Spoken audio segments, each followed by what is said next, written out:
என்னை பொறுத்த வரைக்கும் வந்து இப்போ நான் ரீசெண்டாக வெங்கட் பிரபு அவர்கள் இன்டர்வியூ பண்ணும்போது அவர் சொல்லியிருந்தார் கஸ்டடி ஃபிலிம் வந்து அவர் வந்து எடுக்கும் போது ஒரு அப்ரஸ் கம்யூனிட்டிலேருந்து வந்து ஒரு பையனை வச்சு எடுக்கணும் அப்படின்னு நினச்சி he wanted to make. But unfortunately தெலுங்குல அதை வந்து பண்ண முடியல அவரால். தமிழில் இருந்தால் நான் பண்ணியிருப்பேன் அப்படின்னு சொல்கிறாரு.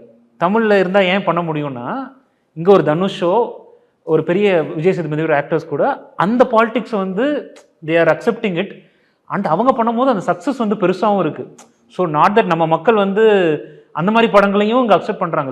லைக் தமிழ் ஒரு டயாஸ்போராவோ இல்லை தமிழ் கம்யூனிட்டி எப்படின்னா நீங்கள் ஒரு நல்ல கமர்ஷியல் என்டர்டைனர் கொடுத்தீங்கனாலும் பார்ப்பாங்க, இந்த மாதிரி அரசியல் படங்கள் கொடுக்கும் போதும் பார்க்குறாங்க. ஸோ நான் வந்து அந்த 1000 crores 2000 அந்த இதெல்லாம் ஒன்று தள்ளி விட்டுடலாம், அதுவும் நம்மளால் அச்சீவ் பண்ண முடியும். அட் த சேம் டைம் நம்ம இண்டஸ்ட்ரி மாதிரி எந்த இண்டஸ்ட்ரி பாலிடிக்ஸ் பேச முடியுது?